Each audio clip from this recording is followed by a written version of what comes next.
African finance ministers push for bankable projects, private capital at AFDB Investment Forum.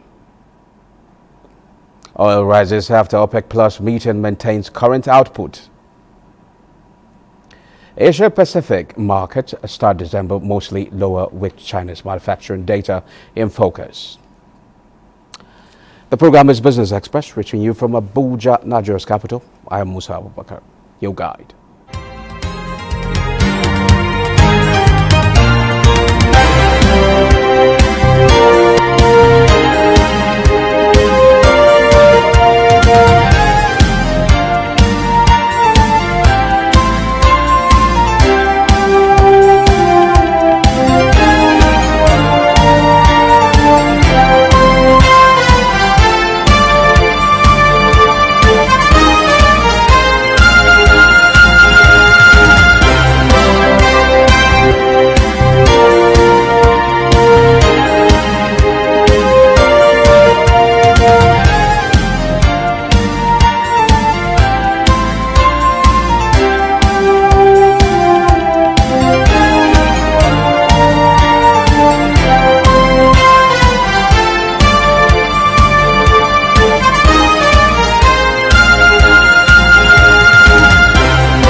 Now let's begin by telling you that African finance ministers attending the 2025 Africa Investment Forum have called for a decisive shift from highlighting potential opportunities to delivering execution-ready investment-grade projects. Their message was clear: the continent's transformation must be driven by private capital, not aid. Speaking during the ministerial dialogue on accelerating private investment through conducive enabling environments, ministers from Cote d'Ivoire, Ethiopia, Guinea, Mauritania, Morocco and Zambia outlined the reforms required to strengthen investor confidence, improve regulatory frameworks and build resilience business environment capable of attracting long-term funding. The Central Bank of Egypt, CBE, will on Monday offer a local treasury bill auction dominated in US dollars, valued at $950 million, with a tenure of 364 days, maturing on 1st December 2026. The proceeds of this auction will be directed towards repaying a previous T-bill issuance offered on 3rd December 2024, through which bids worth $980.5 million were accepted and which falls due on Tuesday. It is worth noting that the CBE had received 28 bids amounting to $1.6 billion for a similar auction launched on 11th November this year, valued at $1.5 billion, with a 363-day tenure maturing on 10th November 2026. And at the currency, dollar braces for a crucial December with a Federal Reserve meeting, Powell's successor pick. How much is the naira exchanging for other currencies? Let's see.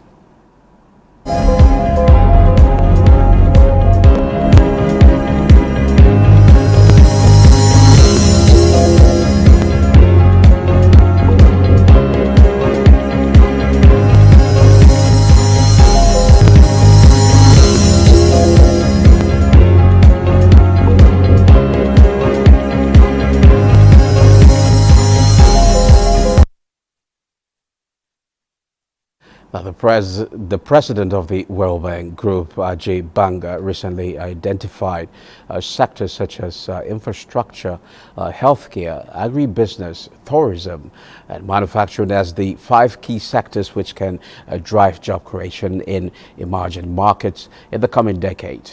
And according to a country private sector diagnostic, with the right reforms, Nigeria has the potential to become a leading engine of private sector-led growth and job creation in Africa. Now, to shed more light on how this can happen as a financial analyst, actually, our focus is on job creation. Aliu Elias, Dr. Aliu Elias, rather, you're welcome to Business Express. Thank you for having me. Good afternoon. Okay, beautiful. Now, let's begin by you giving us your assessment on when it comes to job creation. What are the facts and figures under this administration? Right. So we will need to start it from the NBS report on job creation, which stated that 4.3% are unemployed in Nigeria. A methodology that most of us have to questions, though it was changed recently. But because if you look at circumstances of things, you wouldn't say it's only 4.3% that are not employed. But let's look at what factors actually can engender more job creation in Nigeria. First thing is we must look at our infrastructure.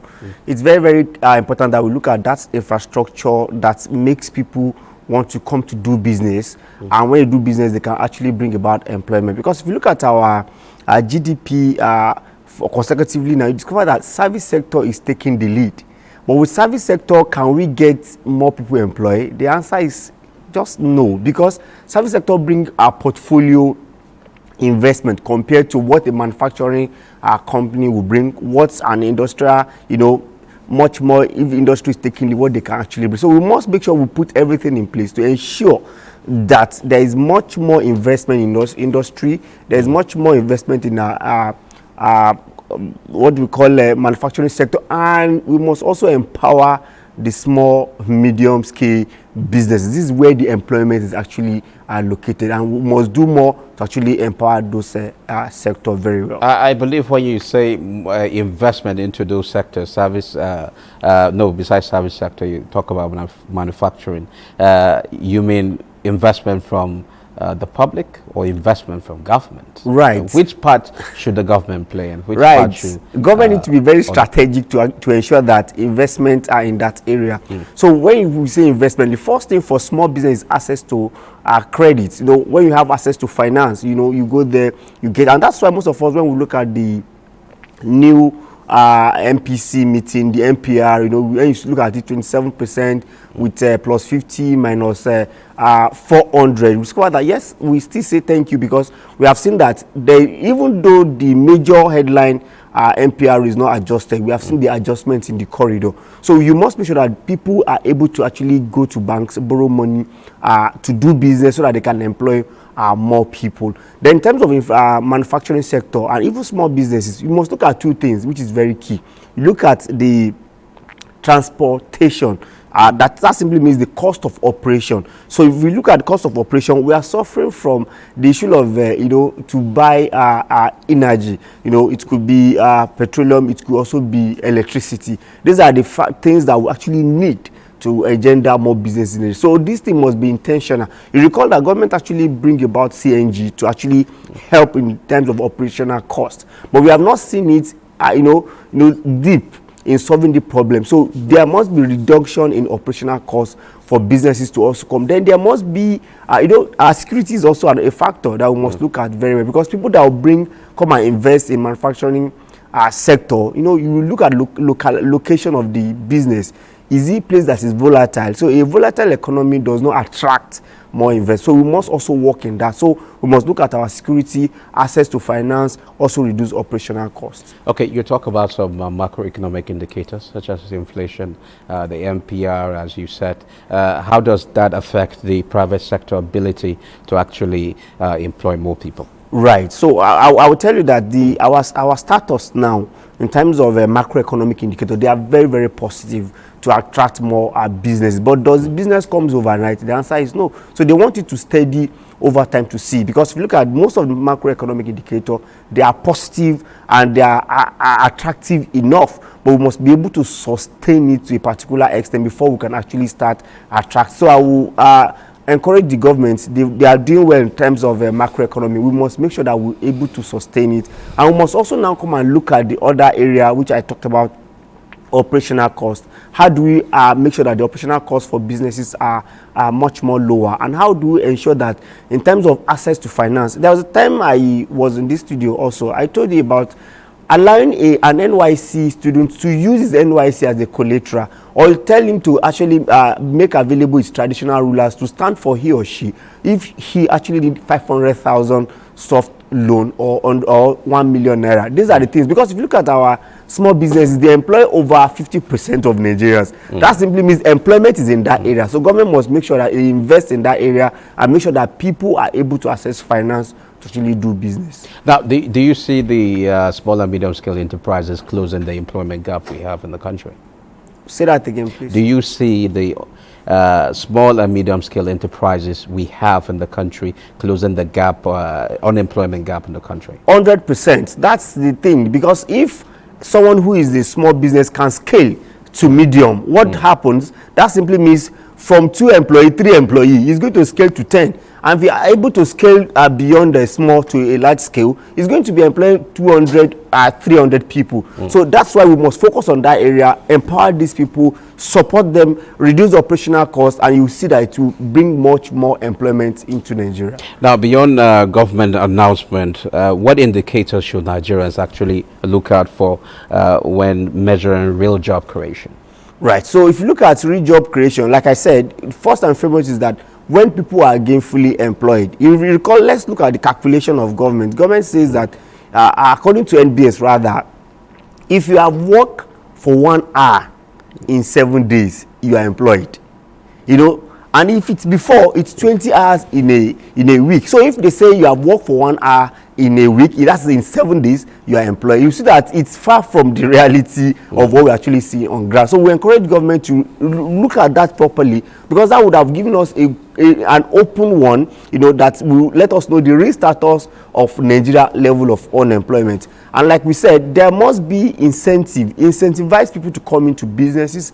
You recall during Muhammadu Buhari, there was ease of doing business, and we've seen it happen. So there could be another way of actually making, especially the operational costs are part of it. We must make sure that we make business easy for people to actually come into, and make sure that small business are surviving. You know, the local balance is that if most business die within 5 years because of lack of finance and operational costs. We must look at that area critically, especially Ministry of Trade and Investment, to empower people differently to make sure that they can actually scale and sustain their businesses. Now, the government roll out several programs such as the 3MTT, Right. IDICE, Super, you know, and the National Talent Program.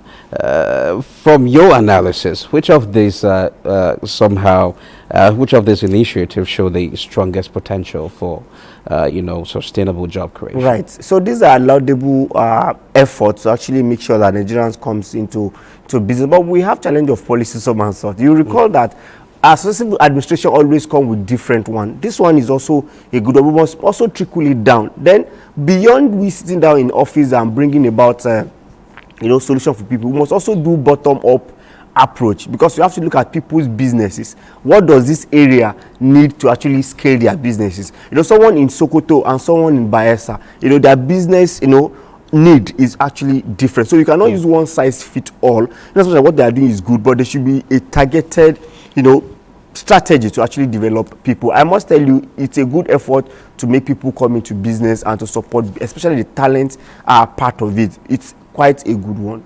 So what do you think we need to do actually differently so that you know, we can create more formal sector jobs? Right. You know that if you look at market women, they have their own group. We have different cooperative society. We have people in mining. I think government should come into that area, look at different sector with their group, engage them, and to get to know what they actually need to actually scale to be in business. You could see some markets, maybe another market, government goes there and provide solar light for them to make sure that the business works fine. So you must look at it from segment by segment, from group by group, and that's why we have cooperative society. We have different people coming together in their own sphere of business. I think government should go into this, identify that if it's up to 500, and start looking at their peculiar need to make sure that they actually sustain and scale in that business. Now, we talked about MSMEs. Let's shift our attention to government now. Right. What should they do urgently to make sure that, you know, to stimulate job creation in the country? Right. So, like I said, the first one that is important is operational cost.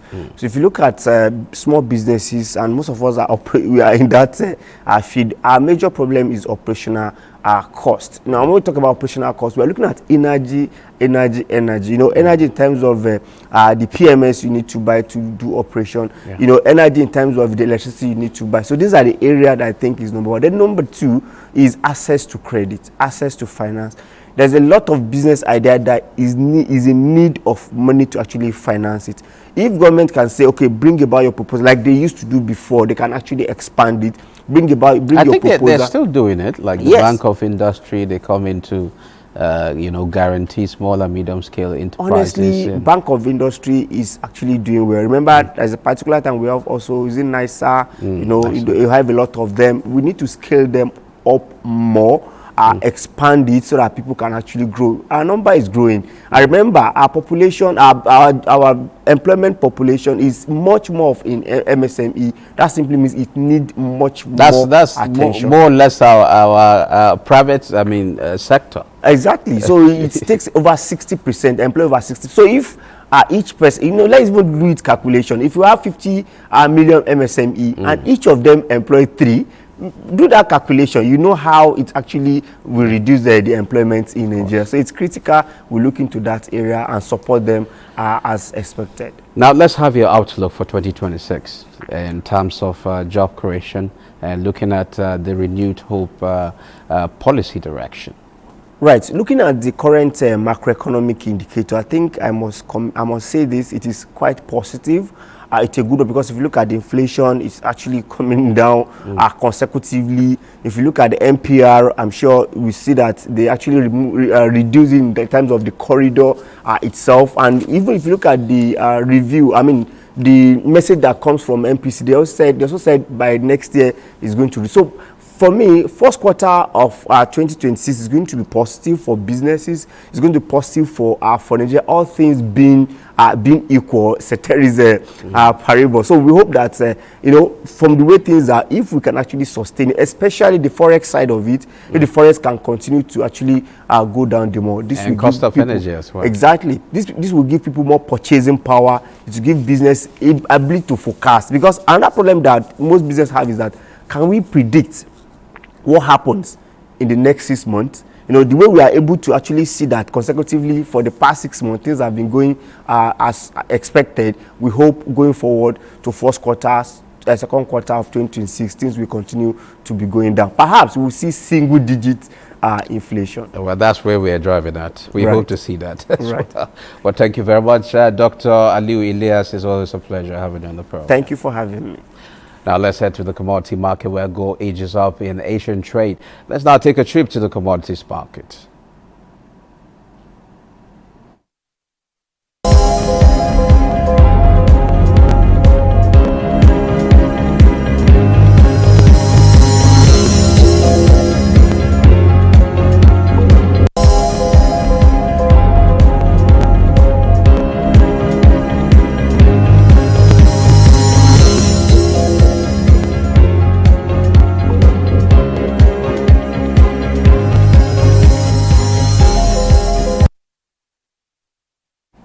Oil prices rose more than 1.5% on Monday after the OPEC Plus meeting on Sunday reaffirmed its plan to pause production increases in the first quarter of next year. Brent crude futures climbed 94 cents to $63.32 a barrel. U.S. West Texas Intermediate crude was at $59.45 a barrel, up 90 cents. OPEC Plus agreed to leave oil output levels unchanged for the first quarter of 2026 at its meeting as the group slows its push to regain market share amid fears of a looming supply glut. Now, NGX closes week lower as investors lose 129 billion naira. Olanka Ojo has the report. Thank you, Musa. The NGX All-Share Index and market capitalization depreciated by 0.14% to close the week at 143,520.53 basis points and 91.286 trillion naira. A total turnover of 4.140 billion shares worth 115.889 billion naira in 102,351 deals were traded last week by investors on the floor of the exchange. The financial services industry led the activity chart with 3.358 billion shares valued at 81.175 billion naira in 43,392 deals, contributing 81.10% and 70.05% to the total equity turnover in volume and value. The services industry followed with 148.272 million shares worth 1.319 billion naira in 7,181 deals, while the third place, the consumer goods industry, had a turnover of 143.638 million shares worth 7.988 billion naira in 12,099 deals. Trading in the top three equities, Cornerstone Insurance, Guarantee Trust Holding Company, and Access Holdings PLC accounted for 2.005 billion shares worth 47.535 billion naira in 10,185 deals, contributing 48.43% and 41.02% to the total equity turnover in volume and value. A total of 214,478 units of exchange-traded products valued at 54.458 million naira were traded in 761 deals. For bonds, a total of 117,523 units valued at 120.742 million naira were traded in 38 deals. On summary of price changes, 38 equities appreciated in price during the week, 36 equities depreciated, while 73 equities remained unchanged. And that does it on this segment of the program. I now hand you over to Musa for the continuation of Business Express. Asia Pacific markets opened December mostly in the red Monday as traders awaited a fresh manufacturing data from China and rising expectations of a U.S. Federal Reserve rate cut this month. Maria Adu Zakari is standing by with the details. Maria, it's over to you. Thank you, Musa. We have international markets mostly in upward trends, and European stocks kicked off the final trading month of the year in the red. The figures show that DAX of Germany is at 1.38%, the FTSE of the UK is at 0.09%, and CAC of France reflects in red at 0.83%. In the Asian region, however, Japan and Australia slipped, while South Korea's Kosdaq outperformed. The index showed the Nikkei 225 of Japan loses 49,303 at 1.89%. Shanghai Composite of mainland China is up 3,914 at 0.65% higher. And Hang Seng Index of Hong Kong is at 26,000 or 0.67% higher. Over in the U.S., stock futures dipped to start December, with tech shares and Bitcoin also sliding. The figures show the Dow gains 0.61%, S&P 500 follows at 0.54%, and the Nasdaq Composite is in green at 0.65% also. Over in Africa, markets are also in upward trends. We have South Africa GSE to Fuji with at 0.52%. We have Kenya up 0.38%. Tunisia Tin Index topped 0.16%. Namibia follows at 0.12%. And Ghana is nearly flat at 0.01%. That's global market for Monday. I am Maria Adozaka. It's back to Musa. Well, it seems like it's a Monday full of greens. That means full of lots of gains. Well, thank you, Maria, for that update. Well, Business Express returns tomorrow at 9:30 a.m. Thanks for watching. Enjoy the rest of your day.